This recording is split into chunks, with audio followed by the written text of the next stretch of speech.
حضرات ایک مرتبہ سورہ الحمد اور 3 مرتبہ سورہ اخلاص کی تلاوت فرما کر ان تمام علماء، خطباء، خدمت گزاران قوم و ملت اور وہ ہمارے اپنے جو اس سال کرونا وبا کی وجہ سے ہم لوگوں سے جدا ہو گئے ہیں، ان کی ارواح کے لیے احسان فرمائیں۔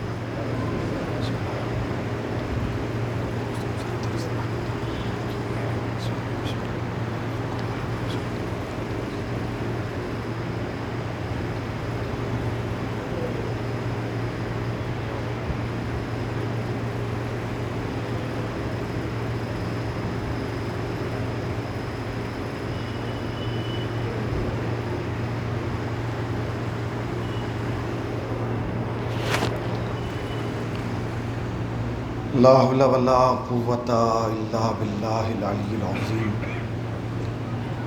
اعوذ باللہ من الشیطان اللعین الرجیم، بسم اللہ الرحمن الرحیم۔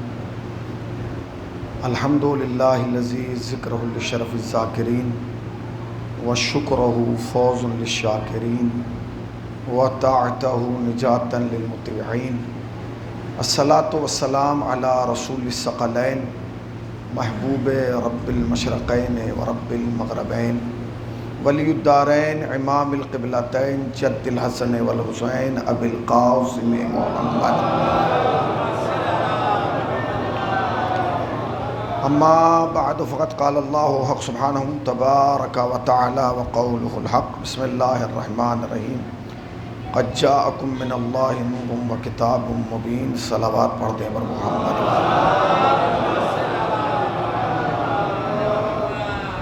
انتہائی واجب الاحترام علماء اکرام اور حاضرین فرش عزا،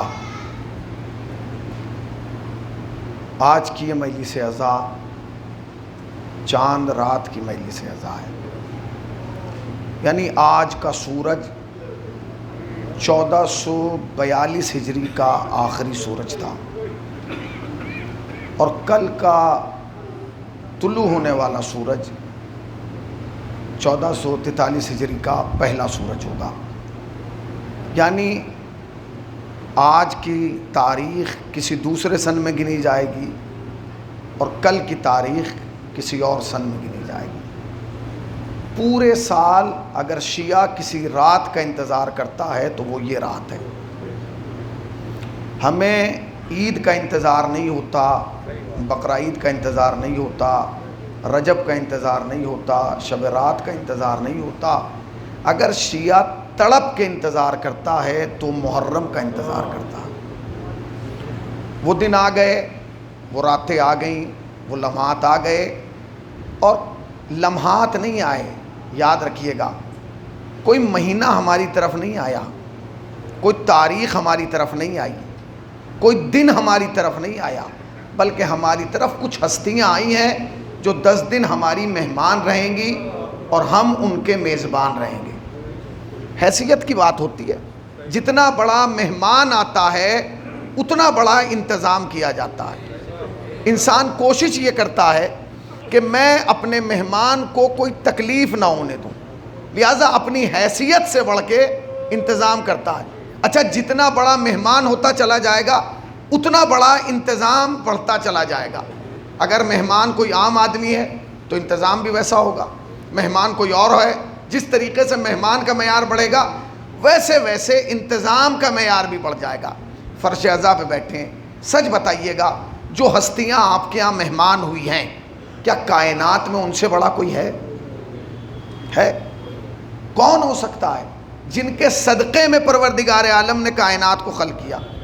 اے محمد، اگر ہم تمہیں پیدا نہ کرتے تو اس کائنات کو پیدا نہ کرتے۔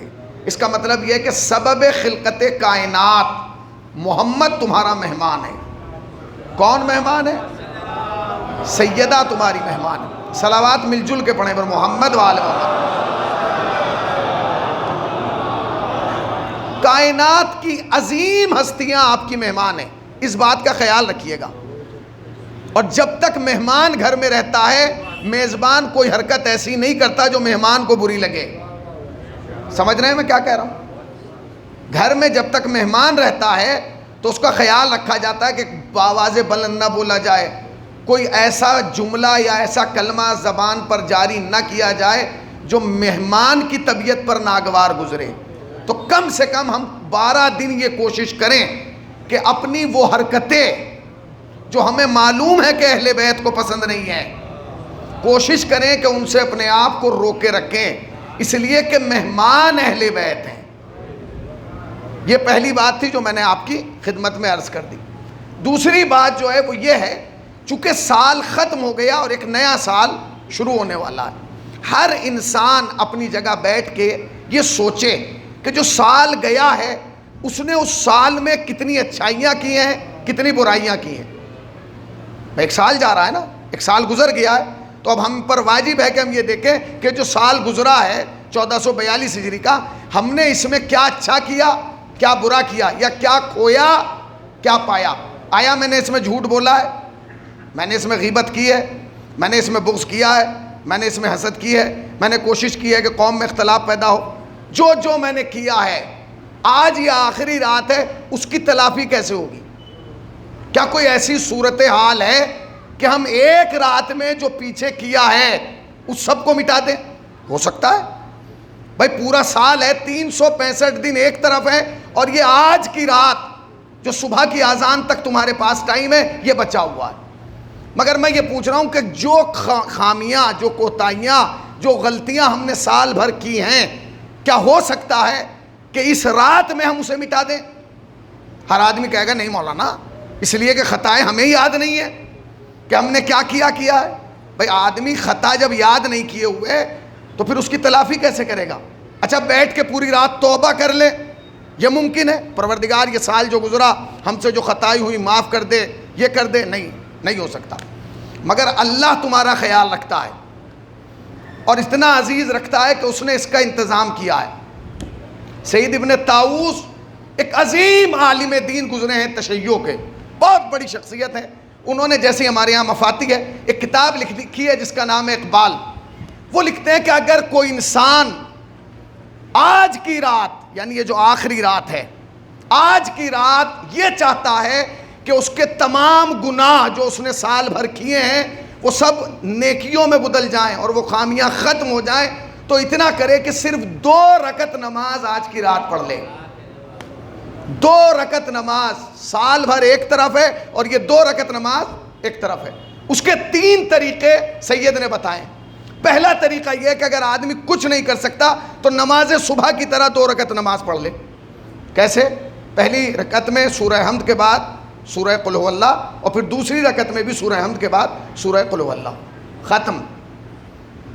اس کے بعد کہتے ہیں اگر انسان اور سکت رکھتا ہے تو بس اتنا کرے کہ سورہ حمد کے بعد پہلی رکعت میں سورہ انعام کی تلاوت کرے، اور اس کے بعد دوسری رکعت میں سورہ حمد کے بعد سورہ یاسین کی تلاوت کرے، جو ہمارے بس میں نہیں ہے۔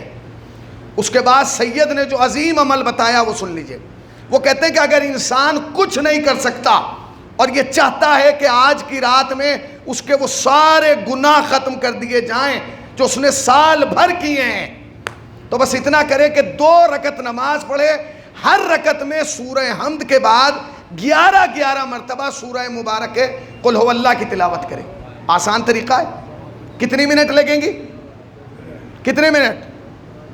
5 سے 10 منٹ کے اندر آپ کا سارا سال بھر کا معاملہ جو ہے وہ کلین ہو جائے گا، اور آپ جب کل نئے سال میں داخل ہوں گے، جب پہلی محرم میں یہاں آئیں گے تو آپ کا جو پرانا معاملہ ہے نا وہ صاف ستھرا ہوگا۔ اب سید کہتے ہیں کہ اگر کوئی انسان آج کی رات یہ 2 رکعت نماز پڑھ لے سورہ حمد کے بعد 11 مرتبہ قل هو اللہ والی، تو اب کہتے ہیں کہ اس کا پہلا کام تو یہ ہوگا کہ اس کے سارے سال کو نیکیوں میں لکھ دیا جائے گا۔ کیا لکھا جائے گا؟ کہ اس نے سال بھر جو ہے وہ نیکیوں میں گزارا۔ آپ اپنے آپ کو دیکھیں، کیا سال بھر ہم نے نیکیاں کی ہیں؟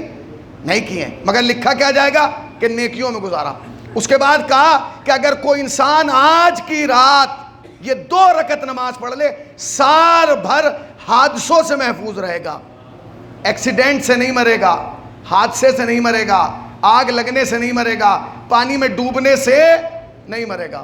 اور تیسرا جملہ جو انہوں نے لکھا وہ عجیب ہے، کہتے ہیں اگر آج کی رات کو یہ 2 رکعت نماز پڑھ لے اور وہ پڑھ کے مر گیا تو وہ سیدھا جنت جائے گا۔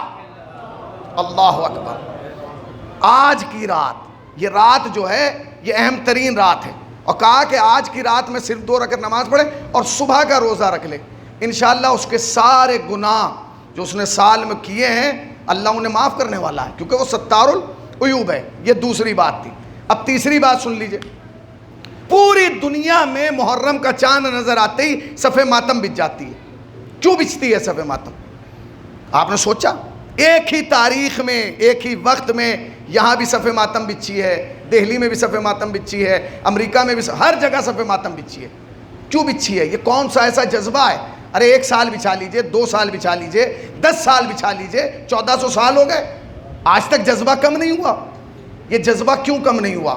اس لیے کہ اس جذبے کی ضمانت لی ہے رسول اللہ نے، اور رسول اللہ نے فرمایا کہ قتل حسین سے مومن کے دل میں ایک حرارت پیدا ہوتی ہے جو قیامت تک باقی رہے گی۔ نبی نے جو جملہ کہا ہے اس میں بڑی قید لگائی ہے، قلب مومن میں قتل حسین سے حرارت پیدا ہوتی ہے۔ اس کا مطلب یہ ہے کہ عزاداری جو کرے گا وہ مومن ہوگا، اس لیے کہ حرارت مومن کے دل میں پیدا ہوگی، منافق کے دل میں پیدا نہیں ہوگی۔ صلوات پڑھیں پر محمد و آل محمد پر۔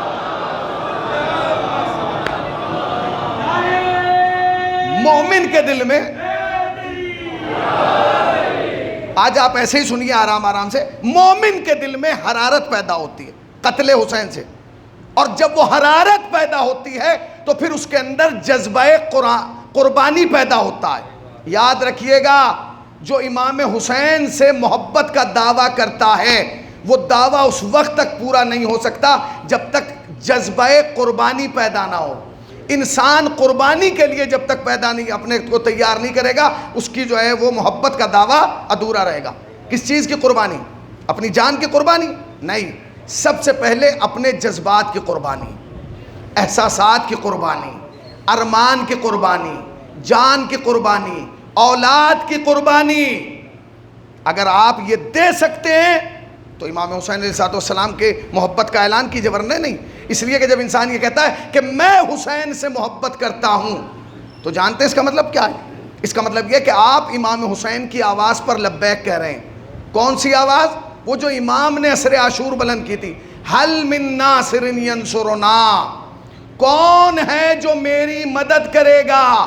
حسین نے وہاں کہا تھا کون ہے جو میری مدد کرے گا؟ آج جو یہ کہتا ہے میں محبت کر رہا ہوں، وہ اس آواز پر لبیک کہہ رہا ہے۔ اس کا مطلب یہ ہے کہ مجلس میں جعلی لبیک یا حسین کہنا اور ہے، میدان عمل میں آ کے لبیک یا حسین کہنا اور ہے۔ ایک صلوات پڑھیں پر محمد و آل محمد پر۔ تو قربانی کا جذبہ اگر آپ کے اندر ہے تو آپ عزادار ہیں، ماتمدار ہیں، اس لیے کہ آپ کو، ایک صلوات پڑھیں پر محمد، مولوی صاحب ادھر آجائیں، اپنے جذبات کی قربانی دینا ہوگی، اپنے احساسات کی قربانی دینا ہوگی۔ اس لیے کہ تشیع آج تک قربانی کی وجہ سے زندہ ہے۔ کس وجہ سے زندہ ہے؟ قربانی کی وجہ سے زندہ ہے، ورنہ تشیع تو کب کی مٹ گئی ہوتی۔ بھئی اگر قربانی کا جذبہ نہ ہوتا تو کیا 2019 تک ایسے 40 ہوتا؟ آپ دنیا میں کسی کی زیارت پہ اتنی پابندی لگوا دیجئے اور پھر دیکھیے کہ ایسے زیارت ہو رہی ہے کہ نہیں۔ آپ جانتے ہیں پہلی پابندی کیا لگوائی گئی؟ پہلی پابندی یہ لگائی گئی، بادشاہ نے کہا کہ جو بھی حسین کی زیارت کرنے آئے گا اپنا مکان حکومت کو دے کے جائے گا۔ تو بادشاہ یہ سوچ رہا تھا کہ کون اپنا مکان زیارت کے نام پہ ہمیں دے گا۔ جیسے یہ اعلان ہوا، چونکہ پہلے زیارت بند تھی، انہوں نے کہا ہم شرط یہی رکھیں گے کہ جسے بھیجیں گے اسے مکان ہمیں دینا ہوگا۔ صبح جو دروازہ کھلا تو مجمع کھڑا ہوا تھا، انہوں نے کہا مجمع کس لیے آیا؟ کہ مکان لے لو، زیارت پہ بھیج دو۔ آپ نے نہیں پہنچا۔ صلوات پڑھیں نا پر محمد و آل محمد پر۔ مکان لے لو، زیارت پہ بھیج دو۔ بادشاہ نے وزیر کو بلایا، کہا بھئی یہ کیا ہوا؟ یہ کون لوگ ہیں؟ یہ کون سی قوم ہے کہ جو مکان دے کے زیارت پہ جا رہی ہے؟ مجمع پڑھنے لگا، ہر آدمی دور دور سے آتا ہے، کہتا ہے جی مکان کے کاغذ لیجئے، ہمیں زیارت پہ بھیج دیجئے۔ انہوں نے کہا ایسا کرو کہ اب اس میں خالی مکان نہیں، کہو کہ اپنی پوری پراپرٹی جو زمین جائیداد ہے یہاں حکومت کو دو، تب جانا۔ رکے لوگ، جب مکان کی بات تھی لوگوں نے مکان دیا، جب زمین کی بات آئی تو لوگوں نے زمینیں دینا شروع کر دی. اب بادشاہ پریشان ہے. میں نے کیا کہا تھا جملہ؟ جو قربانی کا جذبہ رکھتا ہے وہی حسینی ہوتا ہے. نام کا حسینی ہونا اور ہے، کردار کا حسینی ہونا اور ہے. سن لیجئے گا کیا کہا اس نے. کہا کہ ٹھیک ہے. وہ سوچ رہا تھا کہ شاید مکان کے ساتھ جب زمین جوڑیں گے تو مجمع کم ہو جائے گا. مجمع کم ہوا نہیں ہوا، مجمع اور بڑھ گیا. اتنا بڑا کہ بادشاہ کے سر میں درد ہو گیا.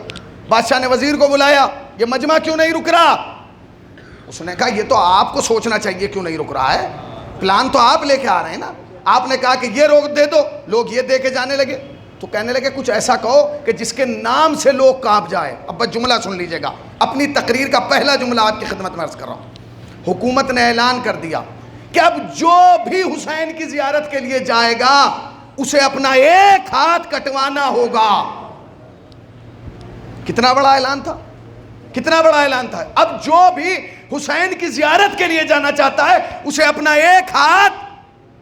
بادشاہ یہ سوچ رہا تھا کہ اب ڈر کے مارے کوئی نہیں آئے گا، مگر اب صبح وزیر دوڑا ہوا آیا. اس نے کہا بادشاہ سلامت، قیامت آ گئی. کہا کیا؟ کہا پہلے تو آتے تھے 100-200، اب آئے ہیں ہزاروں. کہا کیوں آئے؟ اس لیے کہ ہم نے پابندی میں یہ رکھ دیا. کہا نہیں، یہ سب کربلا جانے کے لیے آئے ہیں. بادشاہ باہر نکل کے آیا. اس نے کہا بھائی یہ کیا معاملہ ہے؟ کہا بھائی بات یہ ہے کل تک مجمع اس لیے کم تھا کیونکہ تمہاری شرط یہ تھی کہ مکان ہوگا تو جاؤ گے، زمین ہوگی تو جاؤ گے. اب تم نے شرط آسان کر دی.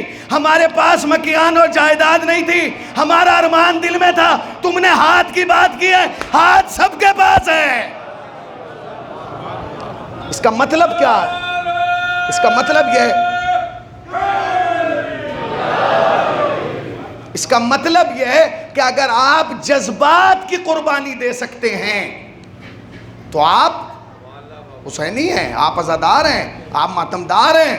آج پوری دنیا میں دیکھیے، آپ وہاں سے چلیے امام بارگاہ عرفین سے اور چلے جائیے بھائی وراثت کے یہاں تک، سیاہ پرچم لگے ہوئے نظر آئیں گے آپ. ان جوانوں کو سلام ہے جنہوں نے یہ کیا ہے، اللہ انہیں سلامت رکھے. سب نے لگائے ہیں، بڑے بڑے بورڈ لگا دیے گئے ہیں شہر میں. مگر میں ایک سوال کرنا چاہتا ہوں، آپ ایک لمحے کے لیے بیٹھ کے سوچیں کہ یہ سب تو ہم نے کیا ہے، آیا یہ ہم نے حسین کے لیے کیا ہے یا کسی اور کے لیے کیا ہے؟ اس لیے کہ حسین نیت دیکھتا ہے. ہو سکتا ہے آپ بہت بڑا انتظام کریں، حسین قبول نہ کریں. ہو سکتا ہے آپ کا انتظام معمولی ہو اور حسین قبول کر لیں. یہ تمیدی میلی سے آپ سن لیجئے گا.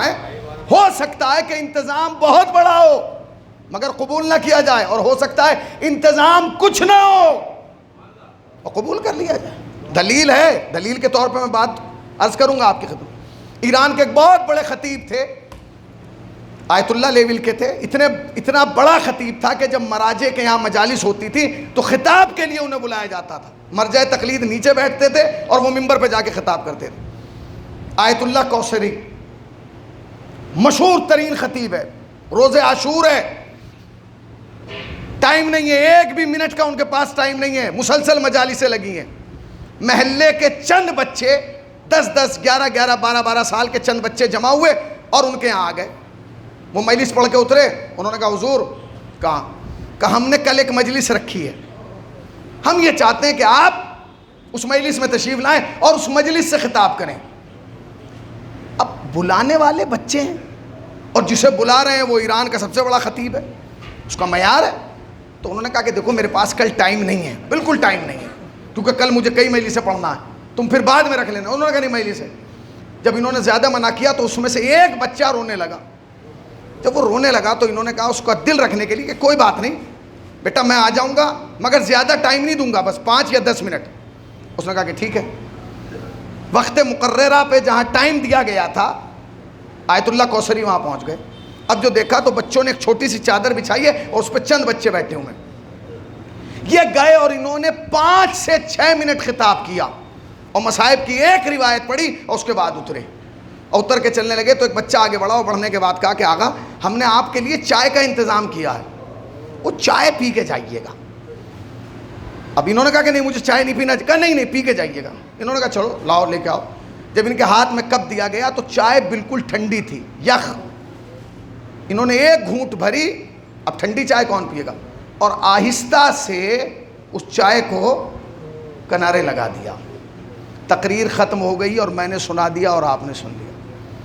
ساری دن کی مجالس سے خطاب کرنے کے بعد جب گھر پہ آئے اور آ کے سوئے تو خواب میں جناب سیدہ تشریف لائیں. سنیے، خلوص سن لیجئے گا. جناب سیدہ تشریف لائیں، اور جب جناب سیدہ تشریف لائیں تو ایک جملہ کہا. کہتے ہیں کہ کوثری تو نے مجھے پہچانا میں کون ہوں؟ کہا نہیں میں نے تو نہیں پہچانا. کہا میں اسی کی ماں ہوں جس کے تو نے مصائب پڑھے ہیں. کہا کون؟ کہا میں فاطمہ ہوں. جانتے ہو تم نے کل کتنی مجلسیں پڑھی ہیں؟ کہا بی بی 7-8 مجلسیں پڑھی ہیں، 7-8 مجالس سے خطاب کیا. کہ تجھے معلوم ہے کہ اس میں سے میں نے کون سی قبول کی ہے؟ دیکھیں میں نے آج کچھ نہیں پڑھا صرف اس لیے تاکہ آپ کے جذبات آمادہ ہو جائیں. میں چاہتا ہوں کہ یہ مجالس جو چلیں گی یہ خلوص کی بنیاد پہ چلیں.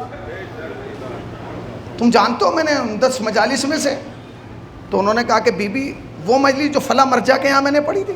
کہا نہیں. کہا وہ جو فلاں انجمن کی جانب سے، جتنی بڑی مجالس تھیں انہوں نے سب گنوا دی. جناب سیدہ نے کہا نہیں، میں نے تیری کل کی مجلس میں صرف ایک مجلس قبول کی. کہا کون سی؟ کہا وہ جو تو نے بچوں میں پڑھی تھی. اب اگلا جملہ سن لیجئے گا، شاید یہی مجلس کا آخری جملہ بن جائے. سن لیجئے گا راجو بھائی، ایک جملہ ہے مولائی بھائی، بس ایک جملہ، تڑپ جائیے گا، کیفیت محسوس کیجئے گا. کہتا بی بی آپ نے وہ قبول کر لی؟ کہنے کہ ہاں قبول کر لی، مگر ایک شکایت ہے. کہا کیا شکایت ہے؟ کہا تو نے وہ چائے کیوں نہیں پی؟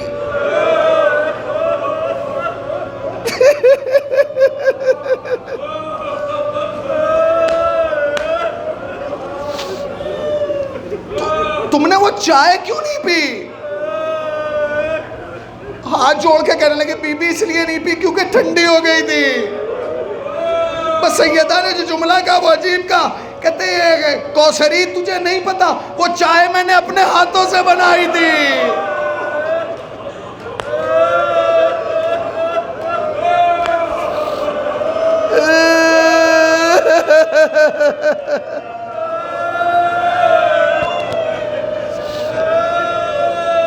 اولا تمہیں کوئی غم نہ دے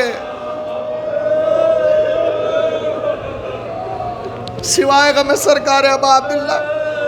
کسی کو نہیں پتا کہ کون سے کام میں اہل بیت تمہارا ساتھ دے رہے ہو. سن لیجئے، چاند رات ہے، 2 جملے سن لیجئے گا بس، کیونکہ مصائبوں کی راتیں ہیں. آپ رونے کے لیے بیٹھے ہیں نا، سنیں گے. چھٹے امام سے ایک سوالی نے سوال کیا. کہتا ہے مولا یہ بتائیے لوگوں کو رونا تو جب آتا ہے نا جب گھر میں موت ہو جاتی ہے. کہاں اسی وقت روتے ہیں جب گھر میں موت ہو جاتی ہے. کہنے لگے پر مولا آپ کے شیعہ چاند رات سے رونے لگتے ہیں. امام نے کہا تو کہنا کیا چاہتا؟ کہتے ہیں حسین شہید تو 10 محرم کو ہوئے ہیں، یہ آپ کے شیعہ چاند رات کو کیوں رونے لگتے ہیں؟ امام اپنی جگہ سے کھڑے ہوئے سینے پہ ہاتھ مار کے کہا کاش تو وہ دیکھ پاتا جو ہماری آنکھیں دیکھتی ہیں. کہ مولا کیا دیکھتی ہیں؟ کہ سن، جب محرم کا چاند آسمان پہ نظر آتا ہے نا، اللہ فرشتوں کو وہ کرتا دیتا ہے جو حسین کا تھا. وہ فرشتے اس کرتے کو لے کے زمین پہ آتے اور زمین پہ بچھا دیتے ہیں. مولا وہ کون سا کرتا تھا؟ کہ وہ کرتا تھا جو حسین نے وقت آخر پہنا تھا، جس پہ اتنے زخم تھے کوئی شمار نہیں تھا. تلواروں پہ تلواریں، تیروں پہ تیر، نیزوں پہ نیزے، پارا پارا ہے. اور یاد رکھ اس کرتے پہ حسین کا خون لگا ہوتا ہے. جب وہ بچتا ہے نا تو ہمارے عزادار اس کی خوشبو محسوس کرتے ہیں. ارے وہ تڑپنے لگتے ہیں. ہم اہل بیت کو وہ کرتا نظر آتا ہے مگر شیعہ اس کی خوشبو محسوس کرتے ہیں. سنیں گے یہ وہ تاریخیں ہیں جن میں آپ کو رونا ہے، اس لیے کہ وہ بہت دور سے روتے آئی ہے، بہت دور سے۔ تم کتنی دور سے آئے ہو؟ 1 کلومیٹر، 1.5 کلومیٹر، 2 کلومیٹر، 5 کلومیٹر، اتنی دور سے آئے ہو نا، مگر تمہیں 10 دن یہ سوچ کے رونا ہے پرسہ لینے والی کتنی دور سے آئی ہے، وہ سیدہ کتنی دور سے آئی ہے، وہ بطول کتنی دور سے آئی ہے۔ سنیں گے ہمارے یہاں جو کتابیں ہیں اعمال کی، اس کے اندر ایک دعا ہے، دعائے ہلال، دعائے ہلال، چاند والی دعا۔ وہ کب پڑھی جاتی ہے؟ جب کسی مہینے کا چاند نظر آتا ہے تو وہ دعا پڑھی جاتی ہے۔ یہ سب دعائیں ہمیں اہل بیت کی جانب سے ملی ہیں، کوئی دعا ہم نے خود تیار نہیں کی ہے۔ اہل بیت کے گھرانے کا اصول جانتے کیا تھا؟ اہل بیت کے گھرانے کا اصول یہ تھا کہ جب کسی مہینے کا چاند نظر آتا تھا تو تمام لوگ کھڑے ہو کے چاند دیکھتے تھے، اور جب چاند دیکھ لیتے تھے اس کے بعد بچے آ کے اپنے بڑوں کو سلام کرتے تھے۔ اور کیسے سلام کرتے تھے؟ دادی سلام، نانی سلام، بابا سلام، اماں سلام۔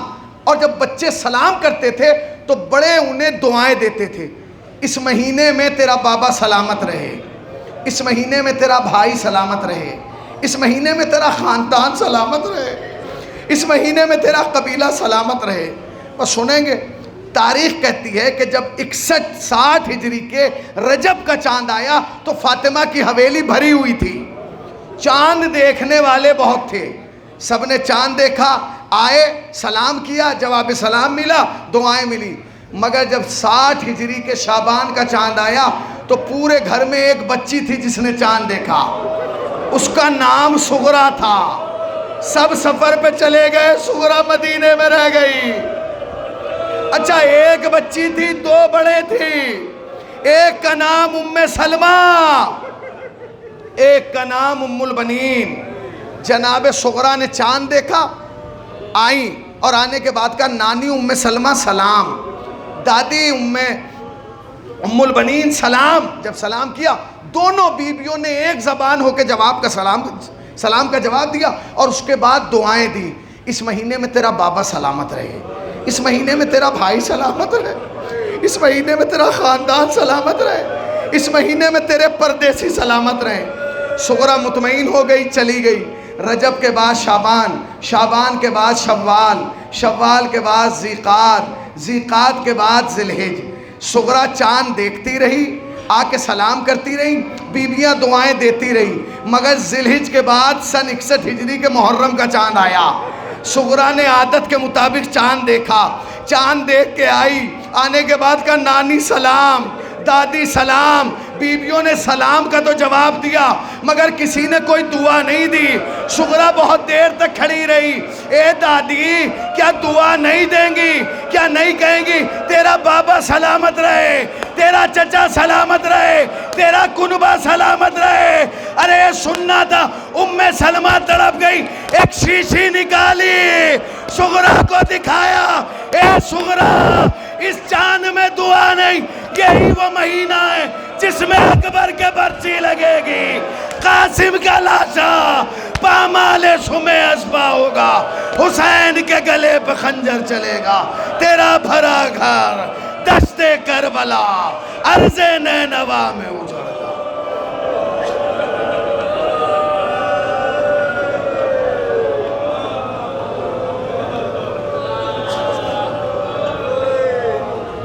سَيَعْلَمُ الَّذِينَ ظَلَمُوا ایام انقلب ینقلبون۔ پروردگارہ تجھے واسطہ محمد و آل محمد کا ہماری مختصر و قلیل سی بات قبول فرما، سبب نجات توشہ آخرت قرار دے۔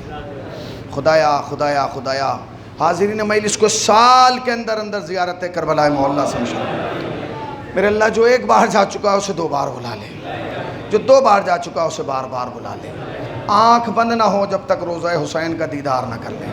اے میرے اللہ تجھے واسطہ محمد و آل محمد کا، یہ جتنے فرش عزا پہ بیٹھے ہیں انہیں مانگنے کا سلیقہ نہیں آتا، تجھے عطا کا طریقہ آتا ہے۔ ان کی تمام نیک دلی حاجات کو پورا فرما، ان کے اٹھے ہوئے ہاتھوں کو اپنے علاوہ کسی دوسرے کا محتاج قرار نہ دے، ان ہاتھوں پر اپنی رحمت، برکت، نعمت، مغفرت نازل فرما۔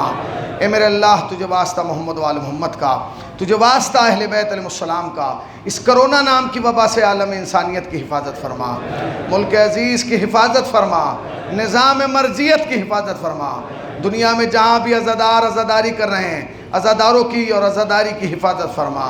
خدایا جو بیمار ہیں بحق کے بیمار کربلا انہیں شفائے کاملہ اور صحت عاجلہ عنایت فرما۔ خدایا ہمارے ذکر کو اپنی بارگاہ میں قبول کر لے۔ خدایا جو آنسو ہماری آنکھوں سے غم حسین میں نکلے ہیں اسے ہماری قبر کا چراغ بنا دے۔ میرے اللہ وارث عزا حضرت امام زمانہ کے ظہور میں تعجیل فرما، ہمیں سرکار کے آوان و انصار میں شمار فرما۔ ربنا تقبل منا انکا انت السمیع العلیم، ماتم حسین۔